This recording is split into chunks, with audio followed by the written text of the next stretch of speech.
السلام علیکم۔ اگر آپ میرے چینل پہ نیو ہیں تو میرے چینل کو سبسکرائب کر دیں، ویڈیوز کو لائک اور اپنے فرینڈس کے ساتھ شیئر بھی کر دیں، شکریہ۔ بچے کی تربیت سب سے پہلے ان کے گھر سے ہی شروع ہوتی ہے۔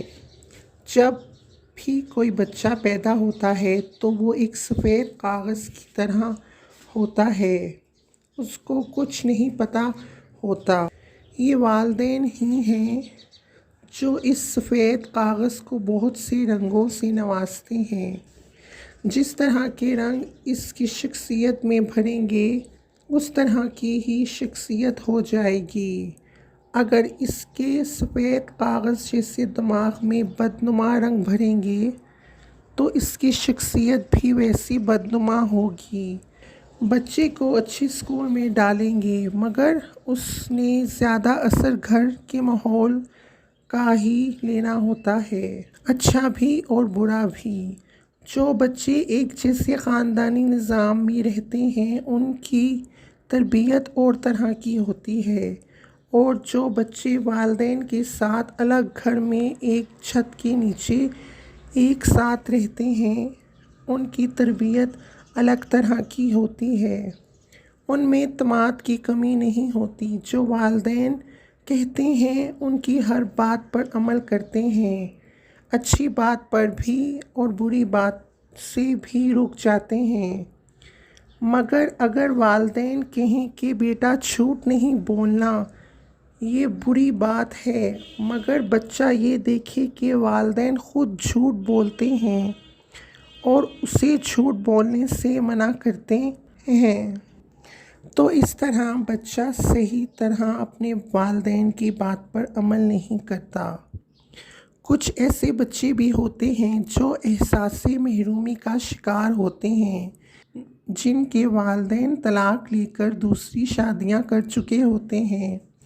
بچہ جب والد کے گھر جاتا ہے تو وہاں پر اس کی ماں اپنی نہیں ہوتی، اور جب ماں کے گھر جاتا ہے تو وہاں پر باپ اپنا نہیں ہوتا۔ اس طرح بچہ احساس محرومی کا شکار ہی رہتا ہے، یا بورڈنگ اسکول یا دادا دادی کے ساتھ گھر میں رہتے ہیں۔ ان کی تربیت میں گرہن لگ جاتا ہے، احساس محرومی دن بدن بڑھتی جاتی ہے۔ والدین نفسیاتی ڈاکٹروں کا سہارا لیتے ہیں مگر کوئی فائدہ نہیں ہوتا۔ کچھ بچے جو ایک ہی خاندانی نظام میں پلتے ہیں وہاں ہر کوئی بچے کی اپنے انداز میں تربیت کرنے کی کوشش کرتا ہے۔ اس حوالے سے ایک سچا واقعہ بیان کر رہا ہوں جو ایک خاتون نے مجھ سے بیان کیا۔ وہ خاتون بتانے لگی کہ میں اپنی ساس اور نندوں کے ساتھ ایک ہی گھر میں رہتی ہوں۔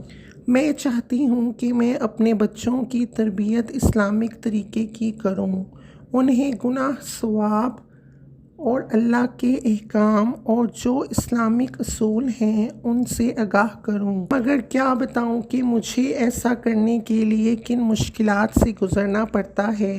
ایک روز بچے نے دراز میں رکھے ہوئے روپیوں میں سے 20 روپے میری اجازت کے بغیر لے کر اپنے بیگ میں رکھ لیے۔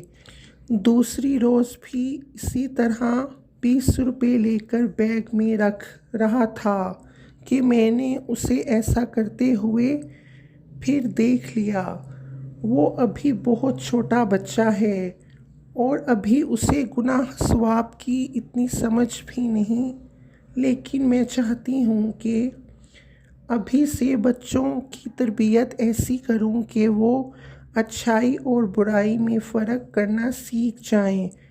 ابھی سے ان کے دماغ میں یہ بات آ جائے کہ انہیں گناہ سے ہر حال میں بچنا ہے۔ اس لیے میں نے اسے روک دیا اور اسے بتایا کہ بیٹا اس طرح پیسے نہیں لیتے، اپنی امی جان کو پوچھتے ہیں، اس طرح پیسے لینے سے اللہ تعالیٰ ناراض ہوتے ہیں اور یہ گناہ ہے۔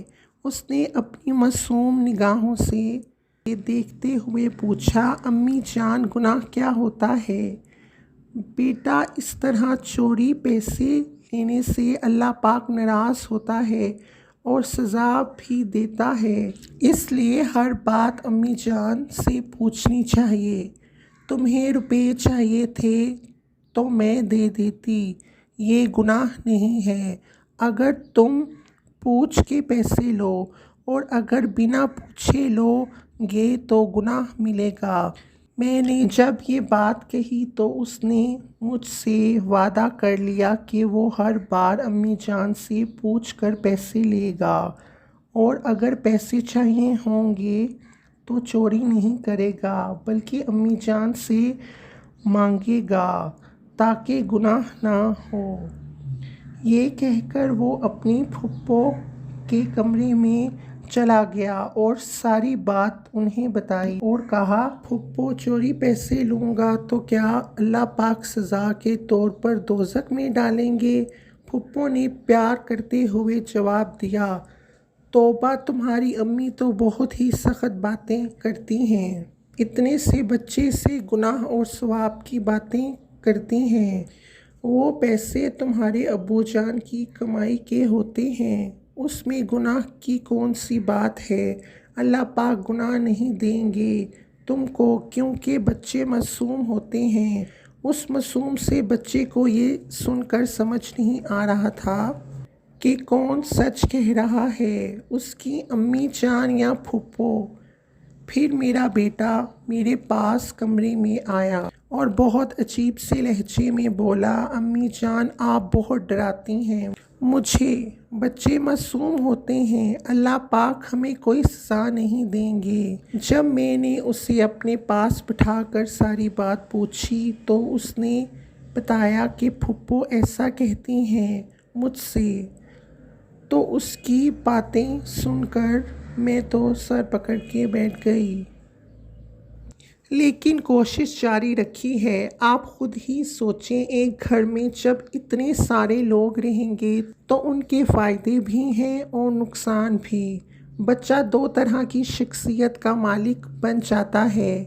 میں اب بھی اپنے بیٹے کو بری باتوں سے روکتی ہوں اور اچھی باتیں بتاتی ہوں، مگر اکثر اوقات ہوتا کچھ اس طرح ہے کہ وہ میرے ان اصولوں کے جواب میں ایسی بات کرتا ہے کہ جسے سن کر میں حیران ہو جاتی ہوں، مگر پھر بھی اپنا فرض نبھاتی رہتی ہوں کہ انشاءاللہ اچھائی جلد برائی پر غالب آ جائے گی، اور میرا بیٹا بھی یہ سمجھ جائے گا کہ اچھائی کیا ہے اور برائی کیا۔